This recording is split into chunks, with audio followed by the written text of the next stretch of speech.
పేరు స్వరూప. సర్పంచ్గా పోటీ చేస్తున్నాను. నా భర్త మహేందర్ గౌడ్. స్వరూప మహేందర్ గౌడ్ సర్పంచ్గా పోటీ చేస్తున్నాను. ఊరు అభివృద్ధి కావాలని కోరుకుంటున్నాము. ప్రతి ప్రజలు పెద్దలు చిన్నలు అందరు కలిసి ఓటేసి గెలిపియాలని నమస్కారం చేసుకుంటున్నాను. కత్తెర గుర్తుకు ఓటేసి గెలిపియాలని కోరుకుంటున్నాను. నమస్కారం అన్న. అభ్యర్థి మా అమ్మ స్వరూప బండ మహేందర్ గౌడ్. మాకు వచ్చిన గుర్తు కత్తెర గుర్తు. ఇదే విధంగా మేము లాస్ట్ 10-15 నుంచి 20 సంవత్సరాల నుండి మేము రాజకీయంలోనే ఉన్నాము. ఓడినా గెలిచిన ప్రజల మధ్యలోనే ఉంటాము. పొద్దున్న లేస్తే అందుబాటులో ఉంటాడు మా నాన్న కానీ, నేను కానీ, మా అన్న కానీ.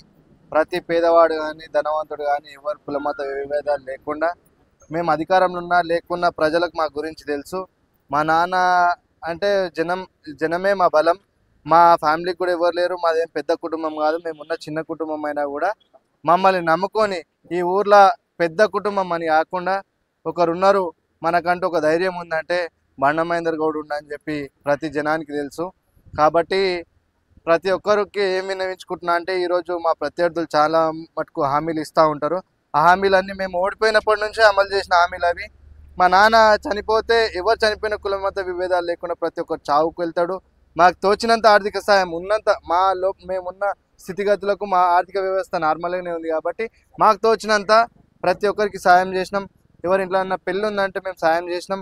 ఎవరన్నా హాస్పిటల్ ఉందంటే సాయం చేసినాం. అదేవిధంగా పోలీస్ స్టేషన్లు ఉంటే పోలీస్ స్టేషన్కి పోతాం. మండల ఆఫీస్ ఉంటే మండల ఆఫీస్కి వెళ్తాం. ప్రతి దగ్గర కూడా మా నాన్న ఆఫీసర్ల కాలు పట్టుకోను ఇంకో ఏదో ఒకటి చేసేందుకు కాదు, గ్రామాభివృద్ధికి తోడ్పడతాం. అదేవిధంగా గత పాలకులు చేసిన భ్రష్టు పట్టించారు. ఒకసారి నేను మీడియా ముఖంగా ఏం చెప్తున్నా అంటే ఆ బస్టాండ్ చూడండి, వాళ్ళు కళ్ళు లేని కబోదులు. అదేవిధంగా వాళ్ళ అధికారం అయిపోయిన తర్వాత గత 2 నెలల లోపట్నే మనం కాంగ్రెస్ ప్రభుత్వం అండదండలతోటి మదన్ అండదండలతోటి 1,20,00,000 పెట్టి బస్టాండ్ శాంక్షన్ చేయించడం జరిగింది. అదేవిధంగా ఇది ఓపెన్ ఛాలెంజ్ ఎవరికైనా సరే నాగరుడకు 45 లక్షల సీసీ రోడ్లు శాంక్షన్ ఉన్నాయి. వాళ్ళకి ఏంటంటే మా పెత్తనం చెలాయించాలి, మా ఆధిపత్యం కావాలి, ఓన్లీ మాదే నడవాలి, మా ఒక్క కుటుంబం నియంత లెక్క పాలించాలనే ఒక ఉద్దేశం ఉంది. ఆ నియంత పాలన ప్రజలు తొలగొడతారని నాకు ఒక గట్టి నమ్మకం ఉంది. మా ఇంట్లో కూడా మా నాన్నేమి మేమేమి ఎవరికైనా సరే ఈ రోజటి వరకు కూడా మేము అధికారంలో లేకపోయినా ఎంప్లాయ్మెంట్ అని వాళ్ళు ఈరోజు ఎన్నో హామీలు ఇస్తున్నారు. పోయి మహేందర్ రెడ్డి హాస్పిటల్ అడగండి, చందన్వేలి వెల్స్పన్ కంపెనీలు అడగండి, మన వెంటనే ఉన్న సీతారాంపురం కంపెనీలు అడగండి. ఎన్ని ఎంప్లాయ్మెంట్స్ ఇప్పించినామో జనం చెప్తారు. ఈరోజు కొత్త మేము మా గురించి చెప్పుకోవాల్సిన అవసరం లేదు.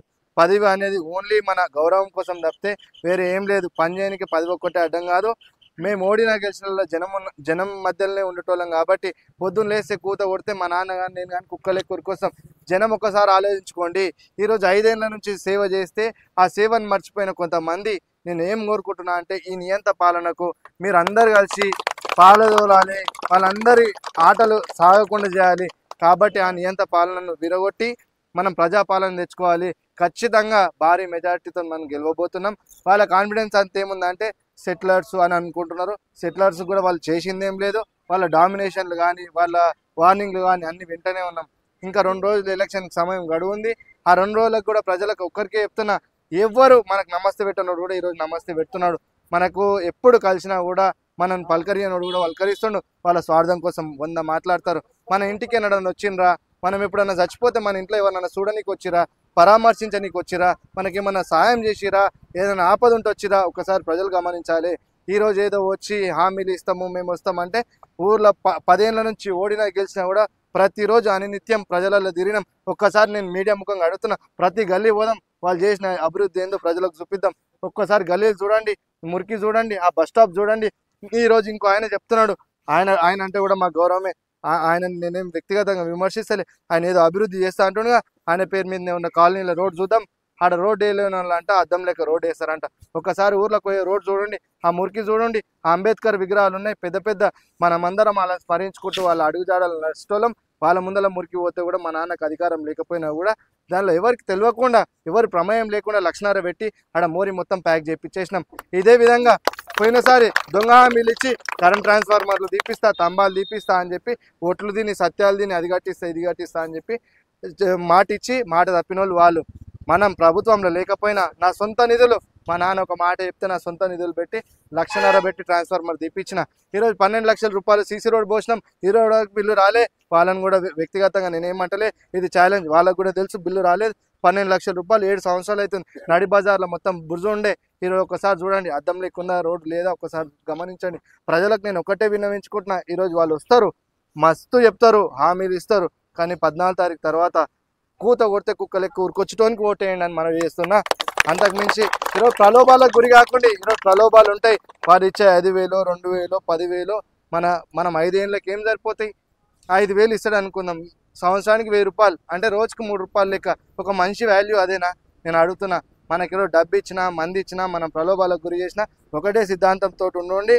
మీ ఇంటి మనిషి ఎవడో గుర్తుపట్టుండి, మీ పగోడు ఎవడో గుర్తుపట్టుండి. మీ అవసరం ఉన్న రోజు ఒకటే లెక్క మాట్లాడటోడు, అవతలోని అవసరం ఉన్న రోజు ఒకటే లెక్క మాట్లాడటోని ఎన్నుకోండి అని చెప్పి కోరుకుంటున్నా. ఈరోజు అవసరం ఉన్నప్పుడు ఒక లెక్క, అవసరం లేనప్పుడు ఒక లెక్క. అవసరం ఉంటే కాళ్ళు, లేకపోతే జుట్టు పట్టుకుంటోళ్ళు వాళ్ళు. కానీ మాకెవరు లేరు. ఇంతమంది జనంలో మా ఇంటి సభ్యులు 5 మందిమే. మాకెవరు వాళ్ళంతా ఒకటి కాబట్టి వాళ్ళంతా ఒకటే ఉన్నారు. మా కులం లేదు, ఏం లేదు, జనమే మా బలం. ప్రతి ఒక్కరికి విన్నవించుకుంటున్నా ఏంటంటే, పని చేస్తాను ఎన్నుకోండి. వాళ్ళు పని చేస్తారని మీకు మనస్ఫూర్తిగా నమ్మితే వాళ్ళకే ఓటేయండి. మేము పని చేస్తాం, అందుబాటులో ఉంటాం అంటే మాకే ఓటేయండి. ఇంకొక విషయం ఏంటంటే, ఈరోజు మన ఎమ్మెల్యే గారు, గౌరవ ఎమ్మెల్యే కాళీ యాదన్న గారు కావచ్చు, అదేవిధంగా రంగారెడ్డి డిస్టిక్ గ్రంథాలయ చైర్మన్ కావచ్చు, మధుసూదన్ రెడ్డి అంటే రేవంత్ రెడ్డి అన్నకు అత్యంత సన్నిహితుడు. ఈరోజు వాళ్ళకి తెలియదు ఏంటంటే, ఏదో మేము రేషన్ కార్డులు ఇప్పిస్తామంటే, నేను ఒకటే అడుగుతున్నా, రేషన్ కార్డులు ఎవరి ఇంటి నుంచి ఇచ్చేది కాదు. అది ప్రభుత్వ హక్కు, ప్రజల హక్కు. అది మనం ఖాళీ మధ్యలో మీడియేట్ మాత్రమే చేయగలుగుతాం. అదేవిధంగా ఈరోజు ప్రభుత్వం ఉన్న సర్పంచ్ అభ్యర్థిని గెలిపించుకుంటే నిధులు అనేది ఫాస్ట్గా వస్తాయి. వాళ్ళు ఏదో చెప్తారు, మేము సొంతంగా చేస్తాము, అది చేస్తాము. సొంతంగా చేసేది ఉంటే వాళ్ళ కాలనీలలోనే చేయలేరు. ఈరోజు మనకేం చేస్తారు? అదేవిధంగా మదన్న సపోర్ట్ ఉంది. ఈరోజు మదన్న గారు కూడా ప్రచారంలో పాల్గొనబోతున్నారు. వాళ్ళు కూడా చెప్పారు. అదేవిధంగా శ్మశాన వాటిక గోడ కావచ్చు, ఇంకా అనేక పనులు ఉన్నాయన్న. మా ఊరు బ్రష్ పట్టిపోయింది. ఈ 10 ఏళ్ల కాలంలో అభివృద్ధి లేదు. ఈ సారన్న మా ప్రజలు అందరూ ఏకతాటిగా, నేను నిజంగా చెప్తున్నా, వీళ్ళకి ఏమి ఇచ్చినా నా రుణం తీర్చుకోలేను. నేను చెప్తున్నా, ప్రతి ఒక్కరు ఏకదాటిగా ఏ ఒక్క రూపాయి ఖర్చు పెట్టకుండా కూడా ఏకదాటిగా గెలిపించాలనే ఉద్దేశంతో వాళ్ళందరూ చాలా హార్డ్ వర్క్ చేస్తారు. ప్రజలు ఉన్నదెక్కే గెలుపు ఉంటుంది, గెలుపు ఉన్నదెక్కే ప్రజలు ఉంటారు. కాబట్టి ఖచ్చితంగా గెలుపు మనదే. 14వ తారీఖు జరగబోయే ఎన్నికలలో కత్తెర గుర్తుకి మీ ప్రధానమైన ఓటు వాల్యూ చేసుకొని అత్యధిక భారీ మెజార్టీ తోటి గెలిపించాలని కోరుకుంటాం. నగర్ కూడా ఇంతకుముందు కూడా వాళ్ళ స్థానంలో 9 ఏళ్ల పరిపాలనలో ఒక పని కూడా జరగలేదు. నేను ఈ కాంగ్రెస్లో మొన్న పోయినప్పుడు కూడా తప్పుకున్న వాళ్ళు కూడా వేరే వాళ్ళు ఉన్నారు. అదే పార్టీకి పనిచేసుకుంటా మేము రాత్రనక పగలనక పనిచేస్తున్నాం. ఖచ్చితంగా కాంగ్రెస్ను గెలిపిస్తామని కత్తెర గుర్తుకు ఓటేస్తాం. నా పేరు మాధవి, రావుల మాధవి. మహేందర్ అన్న ఏ కష్టం వచ్చినా ఎంబడే వచ్చి ఆదుకునేవాడు. ఏ అర్ధరాత్రి అయినా ఫోన్ కొడితే దగ్గరకు వచ్చి మనిషి ఏ కష్ట సుఖాలు చూసేవాడు. మా ఊరు అభివృద్ధి 10 సంవత్సరాల నుంచి ఏం జరగలేదు. 10 సంవత్సరాల నుంచి జరగలేదు. ఇప్పుడు అభివృద్ధి కావాలని కోరుకుంటున్నాము. భారీ మెజార్టీతోని కత్తెర గుర్తును గెలిపించాలని నా కోరిక. నా పేరు రాగుల లక్ష్మి. నేను ఏమనుకుంటున్నానంటే, మహేందర్ అన్న ఎప్పుడైనా మన ఎంబడి ఉంటాడు. మహేందర్ అన్న అందరిలాంటి మనిషి కాడు. ఎవరు ఆయనకు తప్పుగా చూసినా కూడా ఆయన అందరూ నా వాళ్ళే అనుకుంటాడు. అందుకే మహేందర్ అన్న సరుపక్కను కత్తెర గుర్తు కొట్టేసి మనం గెలిపించుకుందామని, భారీ మెజార్టీతో గెలిపించుకుందామని అందరినీ కోరుకుంటున్నాను. మనిషిని కోరుకుంటున్నాను.